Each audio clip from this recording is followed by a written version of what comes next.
Shalom, selamat malam Bapak Ibu Saudara yang dikasih dalam Tuhan. Bersyukur karena hari ini kita boleh lewati dalam anugerah dan pertolongan Tuhan sehingga kita boleh ada di malam hari ini. Dan melalui program Bible and Bed, saya Pastor Glenn mengajak setiap umat Tuhan dimanapun Bapak Ibu Saudara berada untuk sama-sama kita merenungkan firman Tuhan sebelum kita beristirahat. Karena saudaraku, saya percaya betul apa yang disampaikan Tuhan kepada Yosua itu juga yang Tuhan mau untuk kita lakukan dalam hidup kita. Renungkanlah firman itu siang dan malam agar kita bertindak hati-hati dan apapun yang kita kerjakan dibuat tangan Tuhan berhasil. Malam hari ini saudara dikasih dalam Tuhan, sebelum kita beristirahat, saya ajak setiap kita untuk merenungkan firman Tuhan, dan pada akhirnya kita rindu agar setiap kali kita akan beristirahat, yang kita ingat, yang kita pikirkan sebelum kita menutup mata kita adalah kebaikan Tuhan, adalah kasih setia Tuhan, adalah janji Tuhan. Bukan orang-orang yang jahatin kita yang kita ingat pada saat mau tidur, ya kan? Bukan orang-orang yang hianati, kecewakan kita pada saat kita mau tidur, kita ingat-ingat. Yang ada kita susah tidur, saudara. Tapi ketika kita mengingat janji Tuhan, kebaikan Tuhan, maka tidur pun nyenyak karena kita tahu Tuhan menyertai kita. Jika program ini memberkati saudara, saudara bisa bagikan kembali ke banyak orang sehingga berkat yang sama yang kita terima juga boleh dinikmati oleh orang-orang yang kita bagikan renungan singkat ini, ya. Puji Tuhan. Kita berdoa, saudara, kita datang sama Tuhan. Bapak, terima kasih buat hari ini, buat malam ini, buat pertolongan Tuhan. Karena sepanjang hari ini dalam seluruh aktivitas dan kegiatan kami, Tuhan sertai kami. Sehingga akhirnya sebelum kami beristirahat malam hari ini, Tuhan, kami rindu untuk merenungkan firman Tuhan. Karena kami percaya orang yang merenungkan firman Tuhan adalah orang yang kuat menghadapi setiap apapun yang ada dalam kehidupan kami.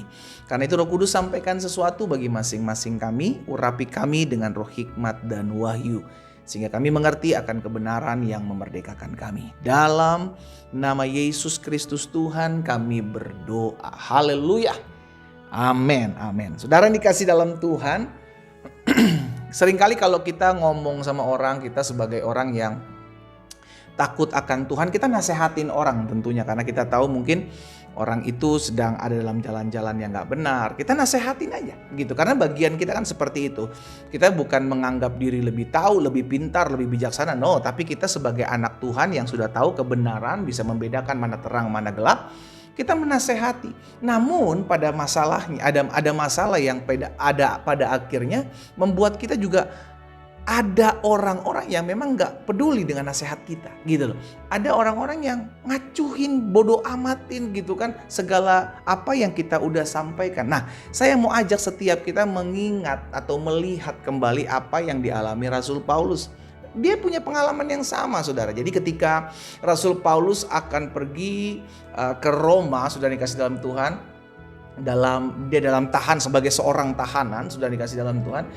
Maka dalam perjalanan Tuhan taruh sesuatu di hatinya, karena dia lihat keadaan juga bahwa keadaan langit mulai gelap. Dalam kapal dia bilang, dalam Kisah Rasul pasal 27 ayat 10 dan 11 dia bilang begini, saudara-saudara, aku lihat bahwa pelayaran kita akan mendatangkan kesukaran-kesukaran dan kerugian besar, bukan saja bagi muatan dan kapal, tetapi juga bagi nyawa kita. Jadi Rasul Paulus nih kasih masukan gitu ya, menasehati, sekalipun dia adalah seorang tahanan yang akan dikirim ke Roma pada saat itu, sudah dikasih dalam Tuhan. Tapi ayat 11 bilang begini, tetapi perwira pada saat itu, pemimpin pada saat itu lebih percaya kepada jurumudi nakoda daripada perkataan Paulus.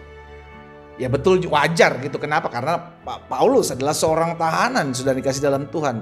Sedangkan perwira, pemimpin itu bertanggung jawab atas kapal tersebut. Sehingga yang didengar adalah jurumudi dan nakodanya. Ya mereka lebih tahu.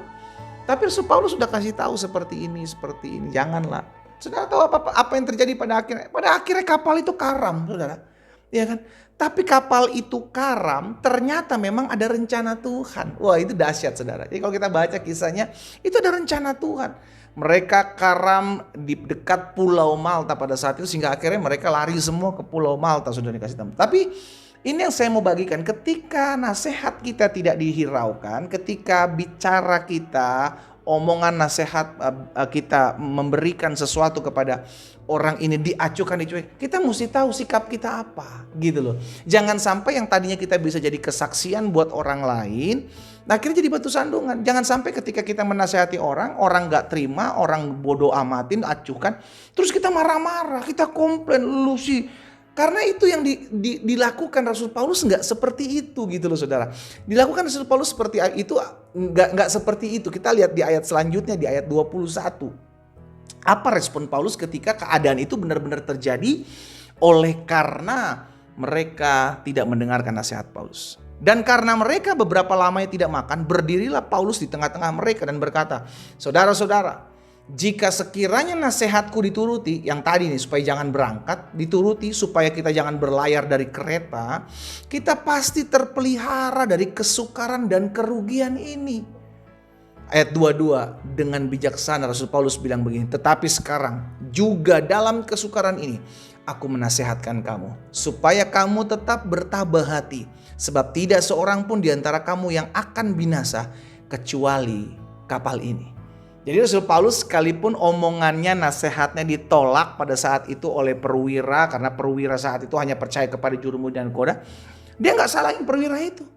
Dia gak bilang, lu sih gak dengerin omongan gue juga bilang apa lu gini-gini. Enggak saudara.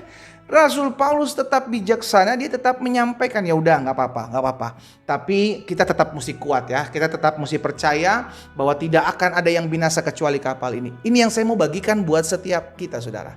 Ketika nasihat kita, ketika omongan kita yang memang kita arahkan anak-anak ini, orang-orang ini ke jalan-jalan Tuhan, tidak dihiraukan, tidak didengarkan, itu bukan urusan kita. Yang penting bagian kita adalah menasehati. Sama-sama bilang sama saya, bagian saya menasehati. Kalau dia mau terima, itu urusan dia. Kalau dia mau nolak, itu pun urusan dia. Tapi bagian kita menasehati. Dan kalaupun sampai ditolak, jangan sampai kita kecewa, kita marah hati, kita bilang oh ketika dia jatuh karena kita gak mendengarkan nasihat kita rasain gitu, syukur-syukurin. Jangan saudara. Tetap bijaksana, tetap rendah hati, tetap bilang Tuhan, aku ini kan cuma alat Tuhan. Kalaupun mereka gak mau dengar omongan aku, mereka gak mau dengar nasihat aku, ya udah gak apa-apa. Yang penting bagianku aku kerjakan gitu. Jadi kalau Tuhan taruh sesuatu di hati saudara dan saya untuk sampaikan kepada seseorang, orang itu mau dengerin, orang itu mau terima, orang itu mau acuh, orang itu mau nyuekin kita, itu urusan dia sama Tuhan. Yang penting bagian kita sampaikan. Sama-sama bilang sama saya, yang penting bagian saya harus sampaikan. Amin. Yang penting bagian kita sampaikan. Orang yang udah tahu firman akan dituntut lebih saudara. Kita udah tahu firman nih, kita kasih tahu kepada orang tersebut. Orang ini yang harusnya kita nasihati, terserah dia mau dengerin, dia mau lakukan atau dia nggak, itu urusan dia. Saudara dikasih dalam Tuhan, sama seperti Rasul Paulus, hari ini kita belajar Bapak Ibu Saudara yang dikasih dalam Tuhan, ketika nasihatmu, ketika perkataanmu, ketika ucapanmu tidak didengarkan, walaupun itu berujung kepada kebaikan, buat kebaikan mereka gitu, buat kebaikan orang lain, tapi tidak dihiraukan, is okay. Tetap rendah hati. Dan kalaupun orang itu kembali datang kepadamu, meminta kembali nasihatmu, jangan tolak. Tetap kembali untuk menasehati, tetap kembali untuk mengingatkan, tetap kembali. Karena saudara dan saya, kita adalah orang-orang yang Tuhan mau pakai di hari-hari terakhir ini untuk menasehati banyak orang. Ya, jangan biarkan mulutmu terkatup hanya karena orang-orang mengacuhkanmu, orang-orang tidak menganggapmu, orang-orang tidak mendengarkan omonganmu. Jangan biarkan mulutmu terkatup. Terus perkatakan kebenaran, terus sampaikan firman, terus sampaikan Injil. Karena saya percaya Tuhan mau setiap kita tetap terus memberitakan firman, menasehati, menguatkan, meneguhkan, dan membawa damai dimanapun Tuhan tempatkan kita berada. Kita berdoa, kita datang sama Tuhan. Bapak terima kasih. Malam hari ini sebelum kami beristirahat, kami dinasehati oleh kuasa-Mu, oleh firman-Mu, dan kami belajar dari hamba-Mu Rasul Paulus yang tetap rendah hati, tetap menasehati sekalipun keadaan sedang tidak baik-baik saja. Hari ini kami diingatkan firman Tuhan. Kami percaya Tuhan mau pakai kami untuk menasehati banyak orang. Tuhan mau pakai kami dengan hikmat, kebijaksanaan untuk mengingatkan jalan-jalan Tuhan kepada banyak orang. Karena itu Tuhan jaga hati kami ketika kami diacuhkan, ketika kami tidak dianggap, ketika omongan kami, nasihat kami tidak dihiraukan. Kami percaya Tuhan sendiri yang menjamah hati setiap orang tersebut. Hamba menyerahkan anak-anak Tuhan dimanapun mereka berada ke dalam tangan Tuhan.